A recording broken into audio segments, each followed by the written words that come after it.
Do. Mm-hmm. You are up and running. Hey, welcome to another episode of Tales from the Barside, my friends. I'm your host, Remy. This is my lovely co-host, Lauren. Hi. And tonight's special guest is Jessica. Woo! Woo! How's it going, Jessica? Nice to meet you. Oh, it's very nice to meet you, Remy. Happy to be here. Jessica, I've known her for a really long time. I've actually known her family for a long time, but I had the pleasure of having her work with me at one of the nightclubs I worked at, and she was the door girl. So I'm sure she has a lot of pretty interesting stories to tell us. I do. That was quite a time in life. I worked the door there, for like almost a year. Yeah. Yeah, that was a while. And the fun thing about being the door girl is by the end of the night, you're still sober. Mostly, yeah, for the most part. Okay. You're way more sober than everyone else, at least. And everyone, like where I was sitting at this nightclub too, it's like, you have to pass me to go outside to smoke, to do whatever. So you could tell, like at the beginning of the night, I would take tickets. I would talk to people, cool. And as the hours would pass, they would come past me to smoke. And like, I ended up being like their therapist. Like they were like, you know what I mean?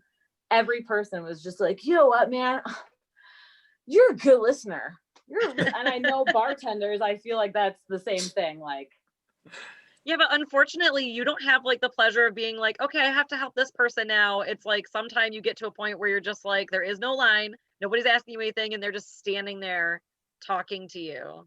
I know, and there's nowhere to go. You're like cornered. Trapped. Yeah, there's nowhere to. I'm like, man, I got to use the bathroom for the 5th time. Get you all boxed in.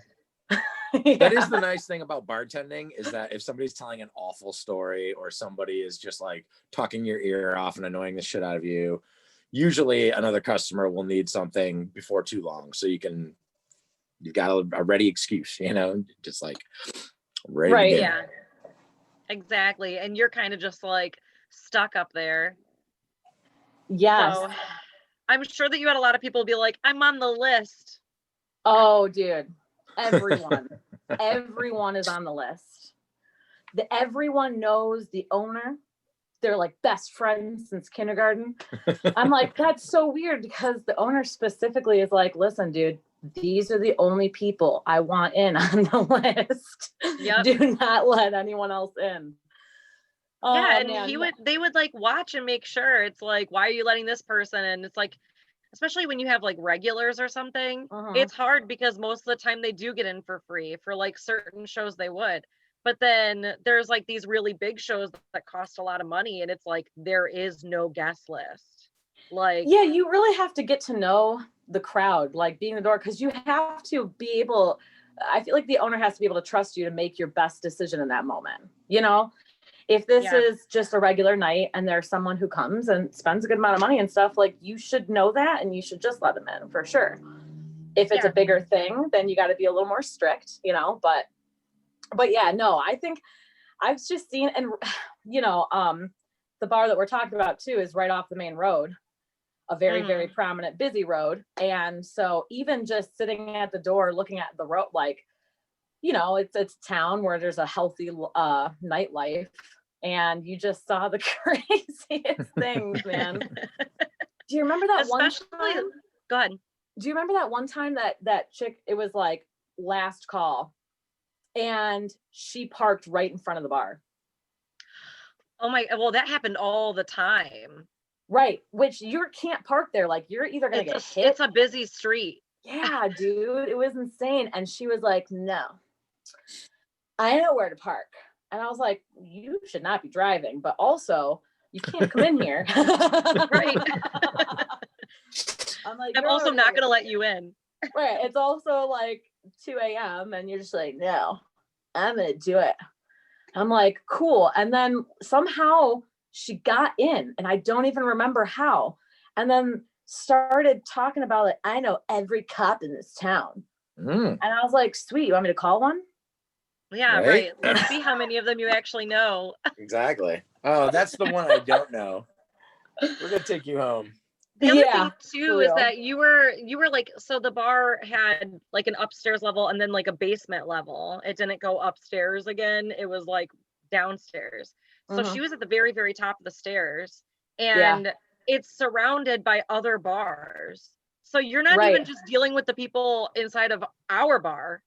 You're dealing with everyone on the street from every single bar, and however many drinks they've had at that one, especially since we were right in front of another nightclub that did $2 you call it until 11. Yeah, you're right. Oh my God. So we would get these people, like a rush of people at like 11 o'clock, and they would be wasted already. Yeah, dude. I know. Oh my, actually one time, okay, so they didn't always have an upstairs, but when they first built it, it was like a big thing, you know, it was like sweet. It was a huge transition for everyone. But I remember one time someone was like, I don't know if they were being chased, but I had someone like jump and run to the back area and hide. And like the way that I never told you this, Lauren, but it was right after it opened, I think, or maybe right after they put the garage doors in. So like in the summertime, it was like the upstairs it felt like you were outside. They could open it up, you know, it's pretty common now. And right when that happened, someone like ran in and like jumped, like almost like hit a bunch of bar stools, and then like went to this back little corner, like VIP kind of looking area that you couldn't really be seen from the road, and was hiding. And then like I saw people like run past the bar, and then I like got up and I was like, hey dude, you're good? Like, and he's like, are they gone? I'm like, I think so. I don't know who's chasing you, but you should probably, are you gonna pay? Because you can't. Right. Like, I'm also gonna need you to pay your entry fee for coming in here, and also me saving your life, apparently. Yeah, seriously. Not turning you in. No. You out immediately. Hey, he's in here. How much money you got on you? You looking for this guy? I know. It was a fun time though. I mean, because service industry wise, my only experience really had been like, you know, serving at Coney's, which is so much fun. And for years, you know what I'm saying? And there's like one time I tried to be trained as a bartender, and this is why I say, you know what? You guys have all of my love and admiration. All of it. I don't know if we deserve all of it, but no, you have it all. You have all of my love and admiration. I don't know how you remember all those drinks. I don't know how you do that while juggling 10 other things at a time, while maintaining like a good atmosphere. You know what I mean? It's just like, you have to be the ultimate multitasker. It's like parenting, but with drunk adults. Yeah. Who act like toddlers, actually. Yeah, it's pretty much the same thing. So yeah, if you can wrangle like 10 toddlers, like you can be a bartender. Yeah, exactly. What's the craziest, like, what is one of the craziest stories from that bar from you, Lauren? From that same bar? I know you got a whole bag of them. Oh, I've got so many, and I'm like trying to make sure that it doesn't end up being something that could get anybody in trouble. But right, that's why I know I'm trying to pick and choose my stories wisely. I really liked the time that somebody was being kicked out from the downstairs area, and we got them. It was before the upstairs bar was even open, right? And they were being escorted out, and the girlfriend was like yelling after them or whatever, and she grabbed onto her mace and sprayed it inside of the building going into the basement. Oh, Jesus. Oh So that's not a big area. No, it travels very quickly too. We were like trying to get people out of the building because of she fucking maced it. She maced the entire fucking building. Oh, that's so fucked. So that was good. I have like worse ones. I definitely have worse things that have happened there that I'm just like, that might get somebody in trouble. So I'm gonna try and figure out something to say, you know. Just change the names to protect the guilty. Yeah, right. But your last change the city, change the name. Your last story reminds me that like I need to get a can of mace just because it's always a good thing to have if you want to clear a room out or like get everybody the fuck away from you. You can't be too careful in these crazy times, you know? It's like crazy times. Just mace everything around you. Just mace everything around you. Just mace it. We're all You're gonna too be close. like crying. Back up. Yeah. 6 feet, bro. 6 feet. For real. I love that. The only couple of times that I've been to the place that you ladies are talking about is I was wasted, like just hammered drunk, and it was dead. There was nobody in there. Like that's my favorite there though. I knew one of the bartenders, so it was like, you know, a bunch of us would be hammered and go see him like right before closing kind of things. Like we're the only people in there, but it was really cool little club. I loved it. I love the vibe of it. I love the ambiance, you know. Yeah, it was really cool. Yeah, totally agreed. Yeah, it was like one of my favorite spots. When I had that job too, I had just had my first kid and I was still like breastfeeding.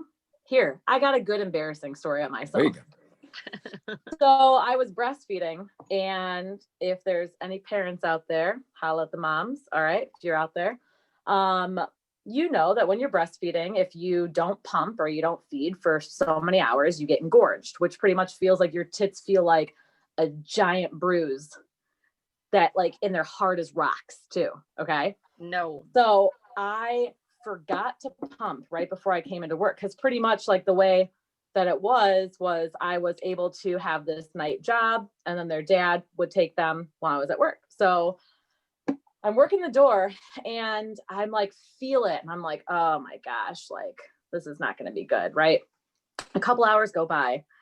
I'm standing there and I'm like talking to someone and I'm like, okay, like I put their bracelet on or whatever, the ticket, whatever was happening. And they just are like staring at my tits. And I thought, okay, well, they're huge right now because I'm breastfeeding. So whatever. And they're already not like small.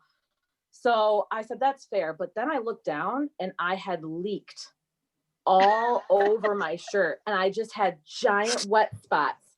And I was like, oh my gosh, I gotta go. And I like looked at the bouncer that I worked with, who was like my homie.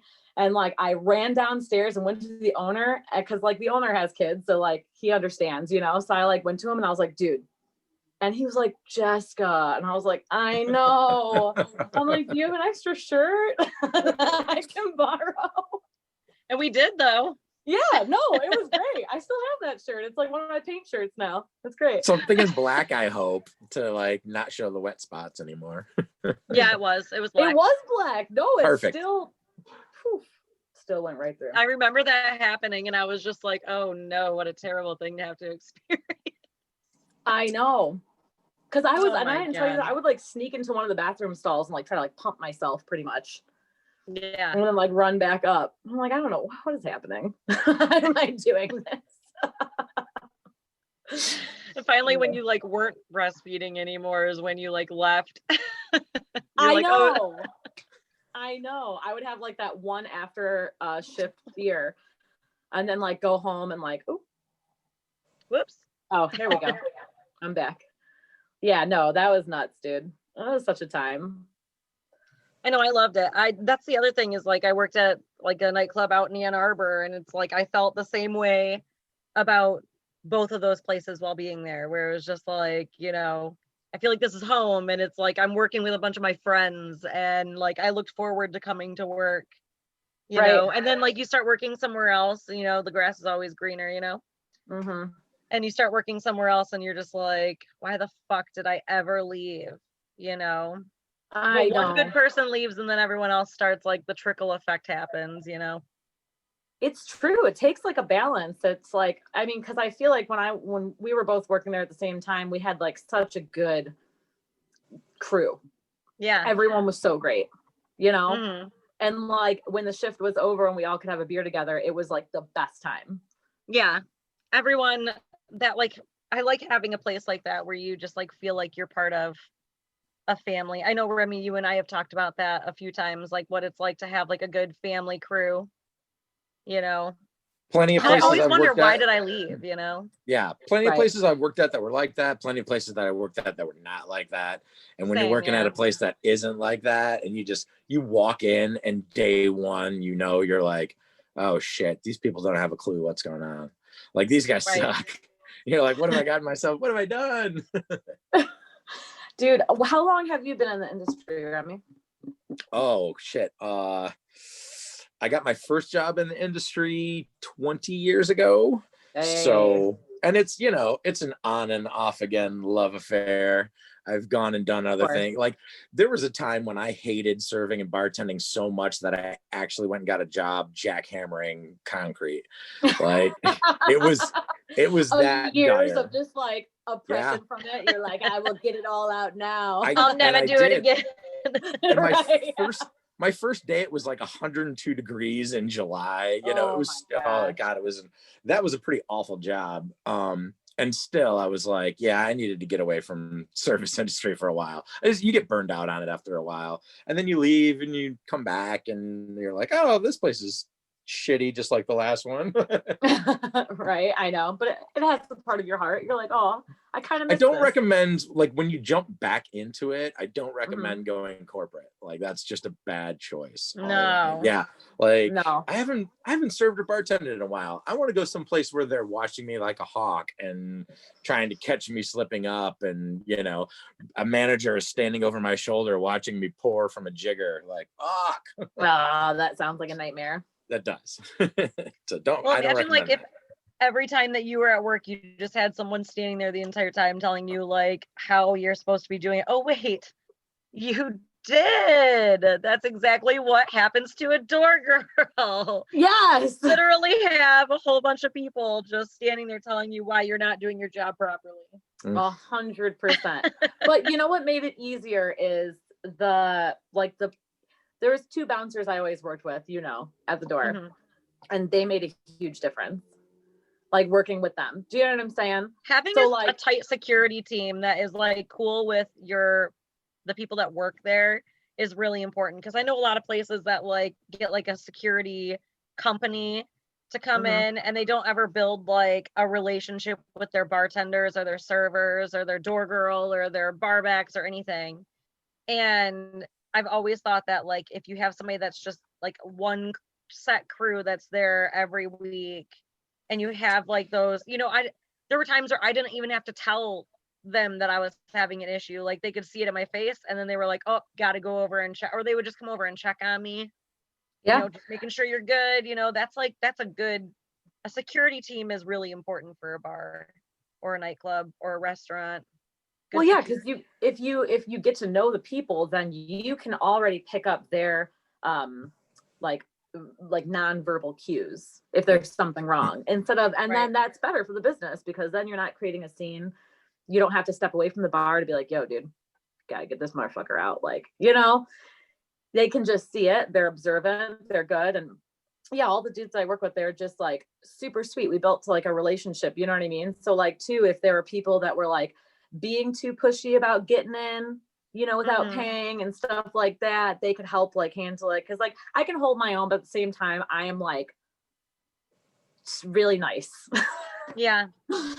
Yeah, I'm really nice. So I'm like, I want to, I would even have some of my brother's friends, like old friends, like come to the door, and just be like, Jess, Freer, sweet dude, like, you working here now? And I'm like, yes, it is $10 tonight. Yeah. And they're like, come on, man, it's me. And I'm like, sweet. Yeah, but I don't own the bar. If it was my bar, I would let you in for free every time, but I don't own the bar. So yeah, exactly. It's like there's to pay.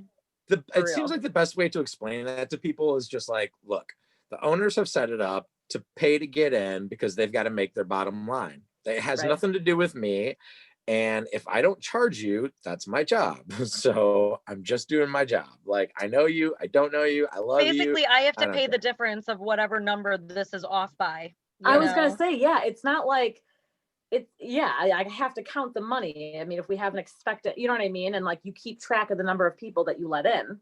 Yeah. And you have a certain amount of tickets or whatever. So like, if you are short, then yeah, No, then you there's just a can't minimum do that. amount of money. Yeah.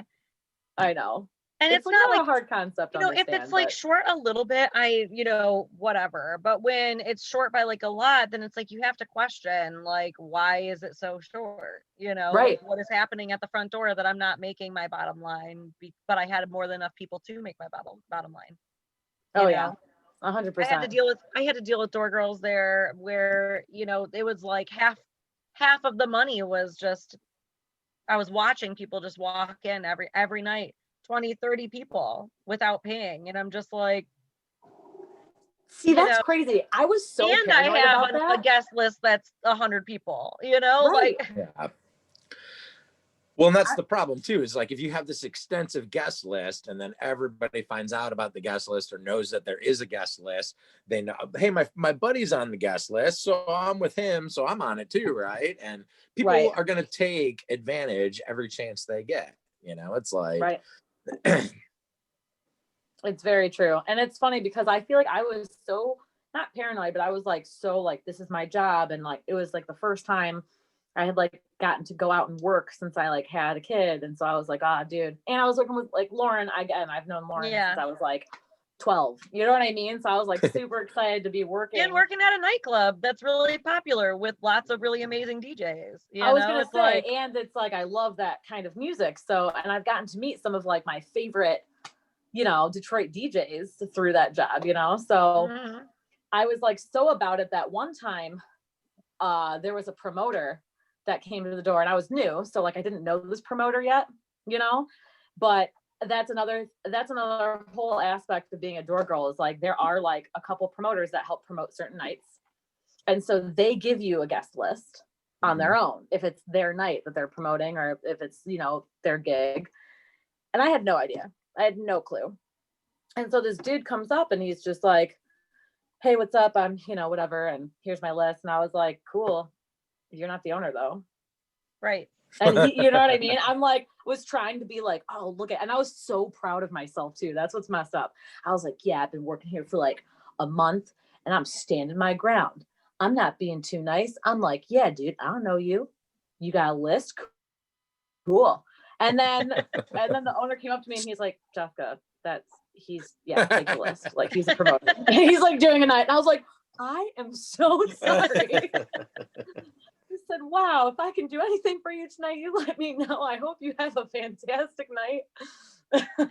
That's hilarious. I wonder like how, but okay, hold on. But I have to like backtrack and just be like, they would do that shit to me too. And I was like, that I've never fucking met you. You know what I mean? Yeah. You know that I've never met you. Why would I know who you are if you're just some dude that promotes parties in Detroit? Like that's the whole ego of those guys who promote you should already parties know in me. Detroit. Yeah. Right. And like, I'm like, they but I think don't. They're famous for promoting parties. Honestly, there's a cool way to do it. It's like, oh, I'm going to give my list to the door girl. I don't know the door girl. Hi, I'm so-and-so. I'm the promoter tonight. Like I promoted this party. Do you know what I'm saying? Introduce yourself, you fucking idiot. Like, don't be such a Chad, bro. Like, it's so here's true. my list. Yeah, what am I supposed to do with this? Wipe my ass with it? Go buy me a drink, fucko. Like, but they should also like tell you, like the owners and stuff should tell you like how many people are allowed to be on said person's list, because sometimes people would come up to you with like literally 100-person list. Yeah. It's like somebody's got to pay to get in here. Right. I know. That's so true. In 20 years of restaurant and bar experience, it has been my honor and my privilege to learn the most important thing is that most places have shitty systems of communication, really shitty. Most places. There's some places that get it right, but for the most part, like the communication is what breaks down, and that's how you get 90% of your problems. It's like if people would just tell you what the fuck is going on in a clear and concise way and introduce you to people and blah, blah, blah, and get everybody on the same page, it runs so much smoother, especially with like DJs and promoters and the whole like that whole scene is just like filled with people who like, can't you talk? What's wrong with you? Dude, Remy, that is just like good life advice.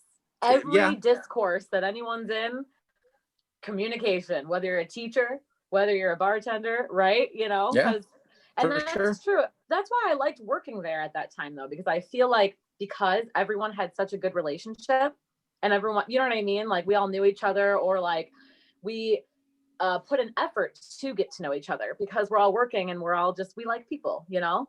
Right. It like would go really smoothly. Yeah.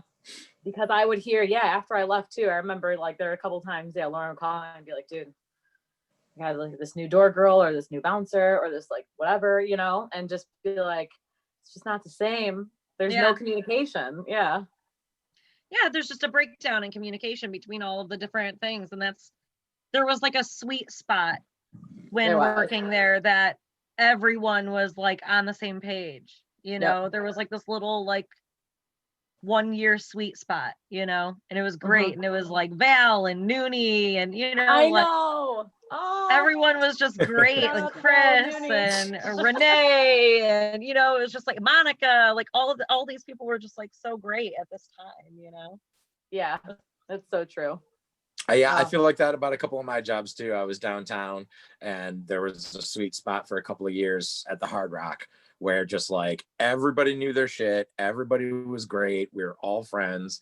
Like 30 of us would show up at the Well or Old Shillelagh after our shifts and be drinking and talking and laughing and stuff like that. When you're like actually friends with your coworkers, not just like, oh, we're friends because we work together, but as soon as I leave, I'm never going to talk to you again. It's like, no, they're like actually your friends. Well, like I know like 4 or 5 people that got married, had kids with other people that worked there. Like it truly was a family. Crazy. Like, my kid came from there.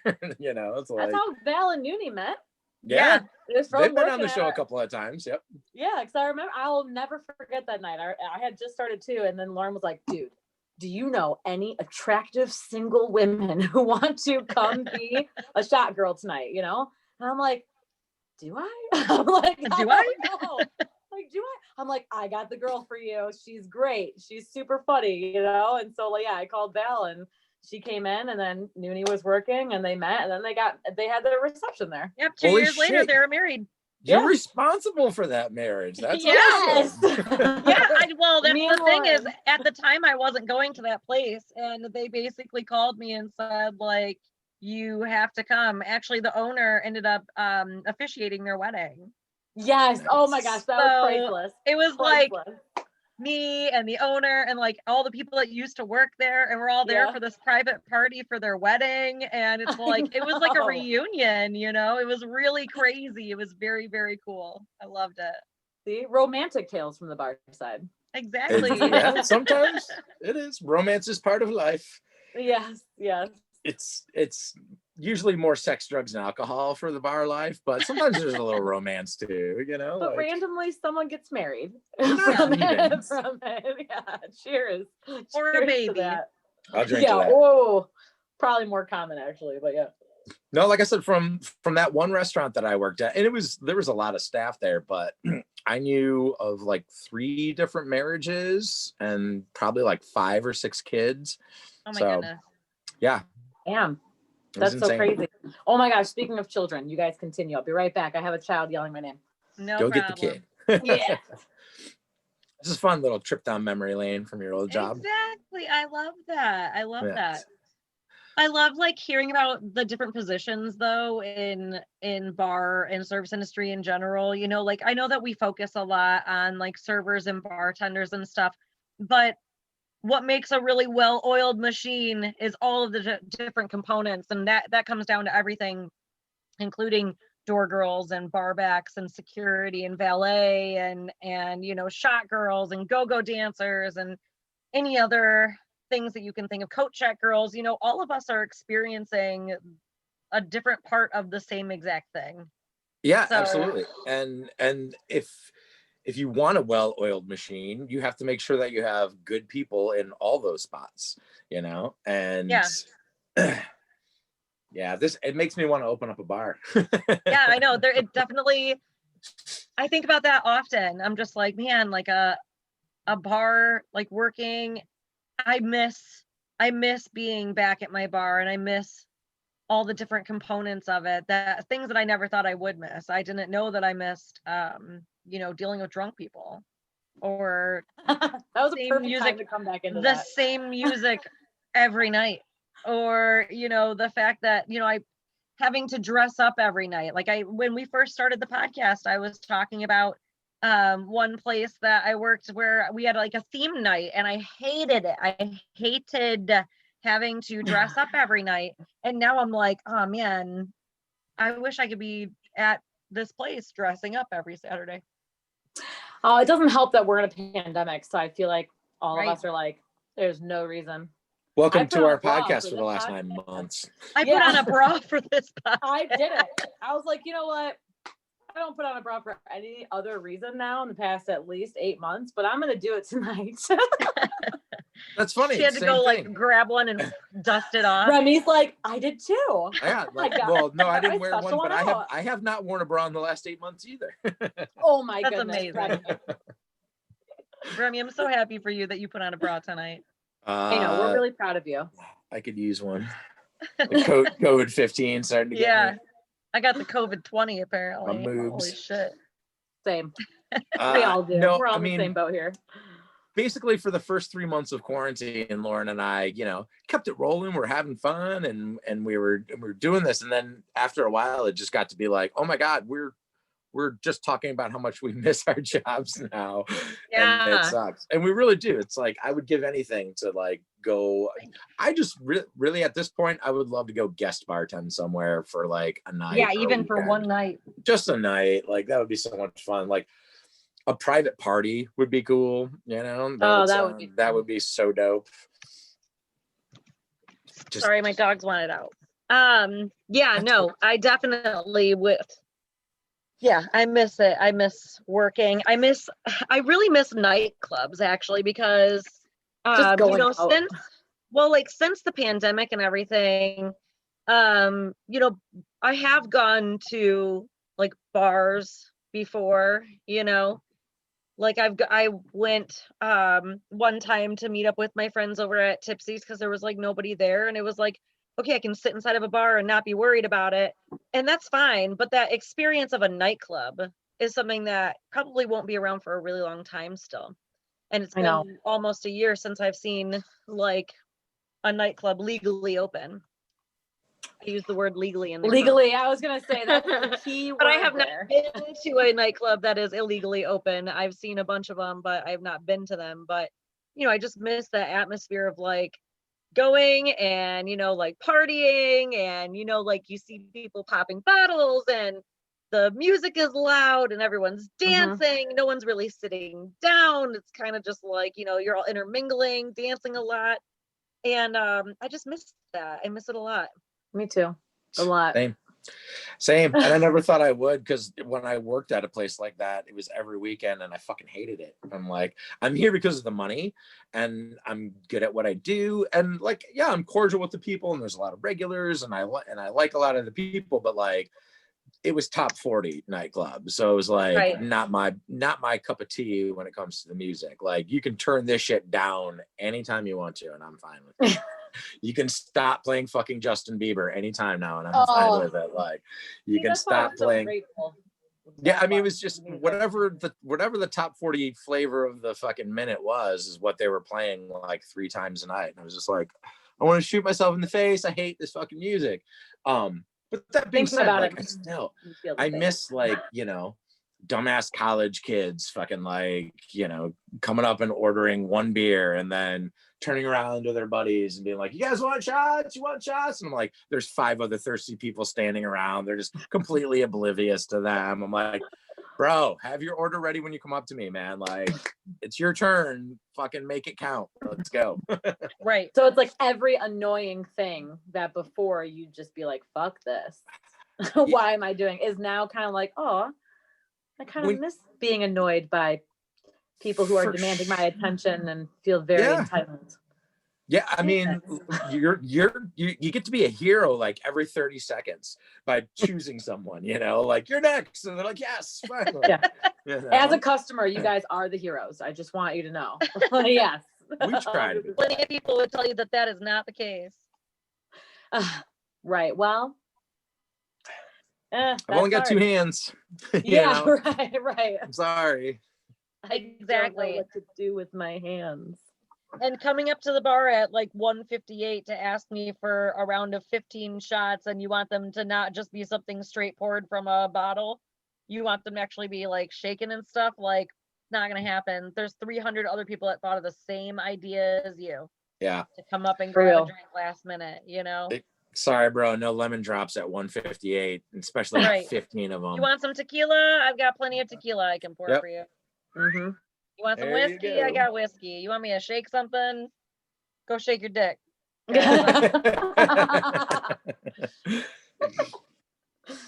Oh my gosh. I know. I love it though. Every time that I think that I'm like, I'm going to get out of bartending, I'm like, just kidding. No, I'm not. I'm probably going to be a bartender for life.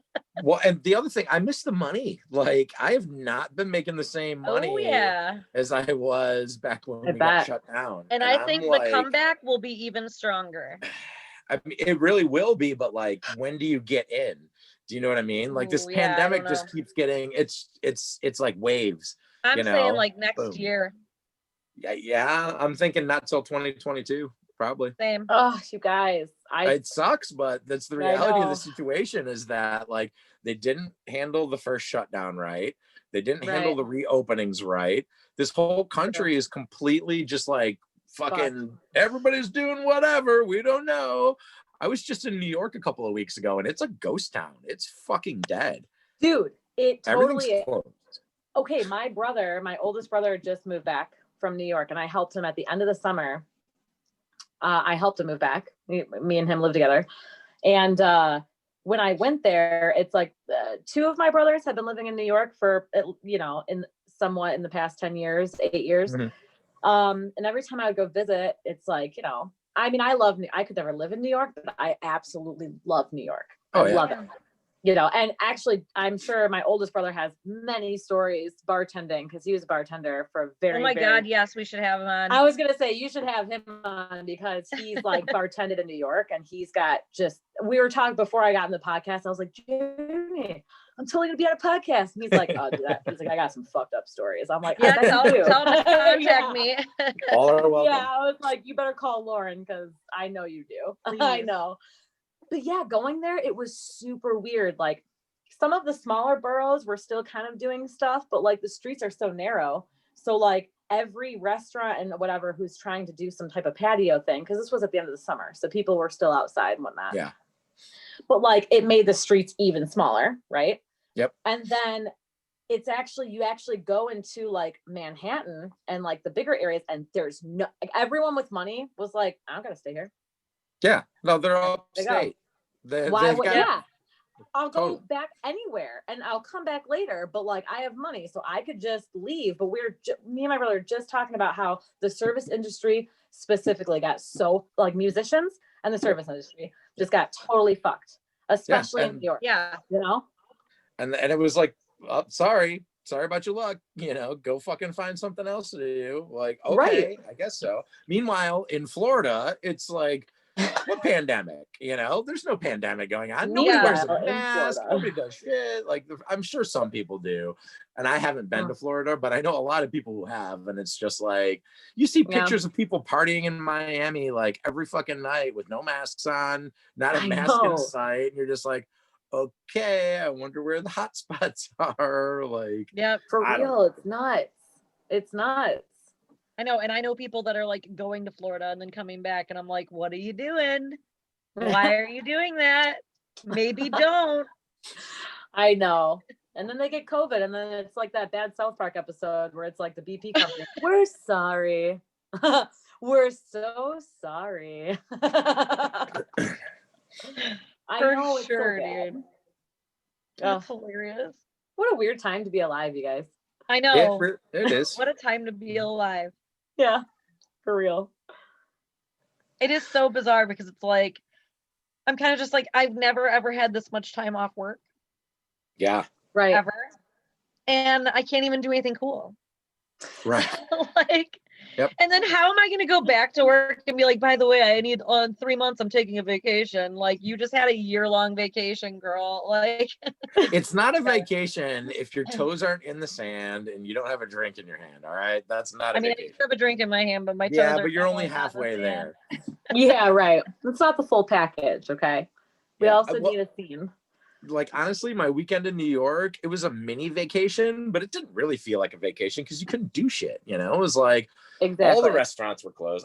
Actually, that's not true. I did do some shit. I went and saw some touristy things that are usually packed full of fucking tourists. Oh, that's a good idea, actually. I didn't think great. about that. Oh my God. Like, I went to the Empire State Building, completely fucking dead. I had never been before. That's the one thing, or one of the things really that I've never done. And it was great. It was amazing. It was like, there's 10 people here with me. Like, yay. They've got all kinds of like ropes and stanchions and places where you're like, well, you can tell when it's busy. It's probably hard to walk through here and it sucks. Oh, it's packed with people and it smells. And it was like, nope, absolutely nobody here. Like, take your time, do whatever you want. You're all alone. Oh, that's so nice. So some of that stuff was cool, but for the most part, just like walking around the streets and like, nope, that place is closed. Nope, there's no nightlife. Can't go to any bars. Like, how do you go to New York City and not go to the bars? Right, I know. My question is like, okay, if all these places are doing like $75 tickets and like stuff like that, like plane tickets, right? Yeah. Then what would stop you from buying a ticket for $75 to leave like tomorrow? And then buying the insurance to move your flight. I don't know how. So like this time next year. Yeah, I don't know how they're doing that. I think right now they're talking about flight fraud over here. I'm just asking, how do they get around people doing that? I think they're so cash strapped right now, all the airlines, that they will take anything and give people deals and like. Is there flight fraud? Is that a thing? I don't know. I made the concept up based on what you said, but I feel like it's probably a thing. I'm just like, am I the only person that's thought of this? And there's got to be something that's stopping people from doing that, because if that's the case, I saw that $75 to go to Hawaii right now. Yeah. Like. Buy a bunch of tickets. Let's buy it tomorrow. Buy a bunch of tickets with like the $100 insurance, and then call and be like, "Oh, sorry, I can't make it that day. I'm gonna move it to this time next year." Right. And then I'm going to Hawaii when the pandemic's over. Well, here's another thing. I wonder. Well, how far in advance can you book flights? Really far. Really far. So, yeah, pretty far. Yeah, so can you get it for $75 if you just buy it for next year? That's what I'm. Well, no, because it's based off of like the flight prices fluctuate based off of like people going on those flights. Right. So it's like if it's really high, so it's like more expensive on like Fridays or it's less expensive on Fridays and Saturdays, and it's more expensive on Mondays or whatever because like there's more people traveling on those days. I guess I'm just wondering, like, if you wanted to go to Hawaii, right, next year, and so you looked up a date for like a Monday next year, how much? Yeah, there you go. Book 2 because I want to go. I know, me too. Because I'm like, if you get the insurance to be able to like change your date, flight, then why wouldn't I just buy like 1 million tickets to Hawaii and then get the insurance on all of them and then be like, I want to go 5 years from now?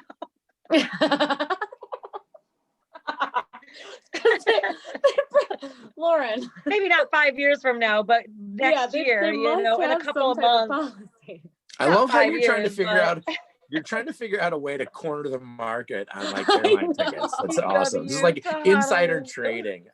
I feel like I'm everyone. Well, you know what? I will say this. Get off here and like go on. I will say this. If this works, we're all going to Hawaii on me. All right.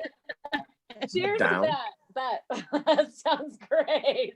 Only if I can bring my Speedo. You can bring nothing for all I care. Yeah, bring a Speedo. Listen, my kid's father is from Brazil, and so my ex father-in-law, we're very close. He's hilarious, but like every time we like go to the beach, you know what I mean? Like in Brazil, I mean everyone wears Speedos. Yeah. You know, it's not a weird thing like it's not a weird thing like it is here, I feel like. Or it's not like a funny thing even. It's not even fun. It's just you see it, it's normal, right? Yeah. But every time, dude, at the lake, he's just like, woo! too. You know what I mean? And I'm like, man, Dilmar. So when my kid was born, I lived in an apartment complex and we had a pool, and it was like a big selling point on this apartment complex because it was a pretty decent pool too. Right. And so again, like that's where my son learned to swim. He was born there. He was little there. He lived there till he was about 5. And one summer I was like, I'm doing it. I don't give a shit. I'm buying a medium Speedo. So it was like super tight. And that's what I would wear down to the pool. And it was, you know, some families and some like 20 somethings and some teenagers. I was like, I don't give a fuck. I'm here I've got a dad bod and I don't care. And I've got like my Hawaiian shirt and my Speedo and it's a little too small. And if it makes you uncomfortable, that's on you. Yeah, look at all my pubes.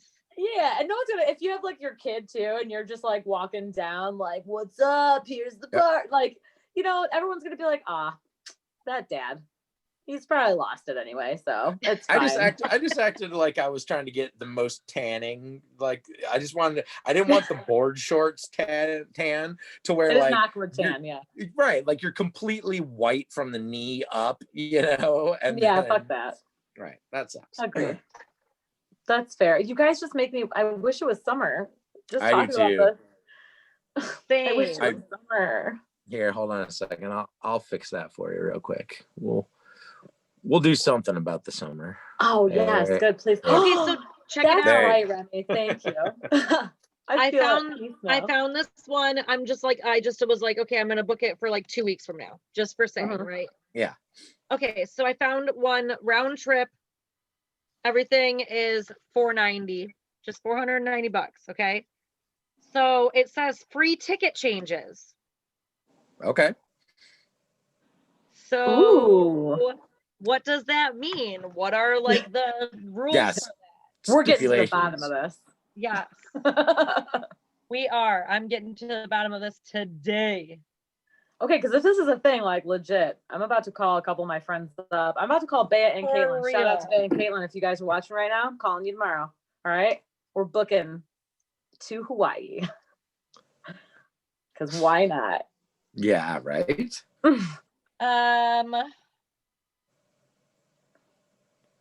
Instead of a new no charges fees policy, simply entitle you to switch flights without a penalty cost being added. That's all it says. Dude, right, but like switch does the not flight mean free to when? cancellations. Yeah. Right. But you're onto something, Lauren. I like this podcast took an interesting turn. we tackle the hard subjects here on Barside whenever we can, whenever we get around to it. But no, I booked mine probably 3 weeks in advance, and my round trip to New York City was $75 round trip. Oh yeah, that's nothing. I know. Well, we had to drive there because we were helping him move. But yeah, we looked up. No, Bea and I looked up. We flew there, and yeah, it was super cheap. I can't remember how much it was, but it was like. I'm gonna ask her how much. Cheap, and the flight wasn't that busy. There wasn't that many people on it. The flight back had a lot more people on it. That kind of sucked, but whatever. It still wasn't completely packed. They weren't packing the aisles, you know. Right. No, and the security check, like during the pandemic, has been the fastest I've ever experienced. Yeah, it's great. It's actually really nice. Insane, dude. Yeah, we got there and we were like, that took like 10 minutes. Yep. Oh, you know how you usually go to the airport like 2 hours early? I showed up and was like, oh, I guess I'm hanging out at the airport for 2 hours now because I was in there in like 5 minutes. Like, oh shit, I had no idea. But I tell you what, the TSA agents, and bless their hearts, because usually they're kind of pain in the ass, but they're trying to push people through. And here's the thing, like most of them are the ones that are getting COVID because they're coming in closer contact with everybody. First exposure. So when I showed up, I had like double mask and a face shield, and like you could just tell they appreciated it. Do you know what I mean? It's like, this is for you guys. Like if I have it, I'm not going to get you sick. Well, plus I had the test, like I had gotten tested, so I knew that I was safe, but still it's just like, you know, they're probably used to people with the mask under the nose and the mask under the chin, and just like, that's how their colleagues are getting COVID. It fucking sucks, man. But I know. It was good. It was a good experience. And actually at Detroit Metro right now, DIA has like a whole bunch of replicas of paintings. I know. I love it. Yeah, so it was like, oh, I'm going to spend 2 hours walking through the museum that is the airport now. That is the airport. Right. It was great. And you saying that, I want to go to the DIA. I know, I think it's open though. It is open. I want to go to the DIA too. So we should make a thing of it. I love the DIA. I'll go to the We DIA. should make a thing of Come with us, Remy? Yeah, well, are you going to bring your kids? Because if you're going to, I'll bring my kid too. Oh my gosh, it's a whole party. God, and then I'll just be Aunt Lauren. Aunt Lauren. I'm so excited about that. I know Olivia loves Lauren. Can we pack lunches? We have to bring like little brown paper bag lunches. I'll make bento boxes for us. Nice. Olivia likes to Snapchat me a lot and play games. All and the time. So I send them back. You, Bea, and Kim. I send them back, but then she never sends them back after that. She's like, haha, I sent something to Laura. I know she like laughs and runs away. I'll like respond she'll to her. Snap you back. I know. And then she'll be like, what'd she say? Oh no, we lost her. We lost her. Well, we've got a few minutes left on the show, and she might come back. Yeah, exactly. If Dave can hear us, be on the lookout for Jess. She might be coming back. She's got the link. She'll let us know. That sounds like a good idea. I mean, we have to find creative ways to keep ourselves entertained in these dire and fucking desperate times, because I've been getting a little stir crazy lately. It's pretty boring, not being able to go out and see your friends and hang out and do all the things that we used to. Do you know what I've been thinking lately? I miss karaoke so much, so bad, and I've been thinking it since the beginning of the pandemic. Like, I missed it 2 weeks after lockdown started, but I'm really like desperately. I'm really regretting not going to karaoke like the week before when I knew that it was going to be happening. Like, I knew that lockdown was going to start, and I was like, man, I should have gone, but I was like, better get a jump start on not getting sick, Yeah, honestly, like before lockdown, I was already in the frame of mind of like locking myself down. Same, yeah. I was like, this does not feel safe. Like what we're doing right now, we're risking everything right now for nothing. And it felt really fucking weird. I was at Tipsy's when they announced that 2 people in America had gotten it. Yeah. Or not in America, in Oakland County. Yeah, Michigan. no, I remember coming into work that last week, and it was like every day the news was on, because everybody was wanting to pay attention to it. And I was like, oh, for fuck's sake, I don't want to see that. Welcome back, girl. I'm back. Listen, there is not enough chargers during this pandemic. I have too much technology I need and not enough chargers for it all.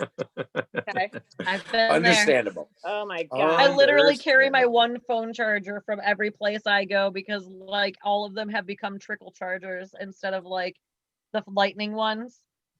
Dude, I know. How does that happen? I don't know. Bullshit. Here's a fun thing. Like with Mac, I'm a Mac guy. I'm an Apple guy. So I've got an iPad and I've got an iPhone, and the new iPhones, as sweet as they are, don't come with a charger.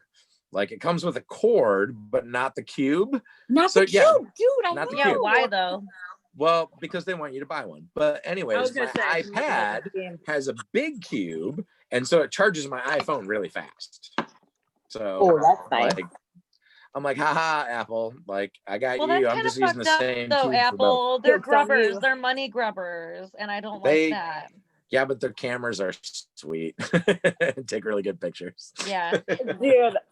I know. I don't know. I have Android users though that are always like, no, my camera's way better. I'm an Android user. I know you are, Lauren. I don't care whether or not the camera is better. I'm like, whatever. I barely even post pictures of myself at all. So no, yeah, same. I'm just like, I don't care. Whatever I can afford right now. And I've been due for an upgrade for like a year, and I'm like just kind of side-eyeing it. I'm like, I'm not gonna until my phone's about to die, which it is. So well, there you go.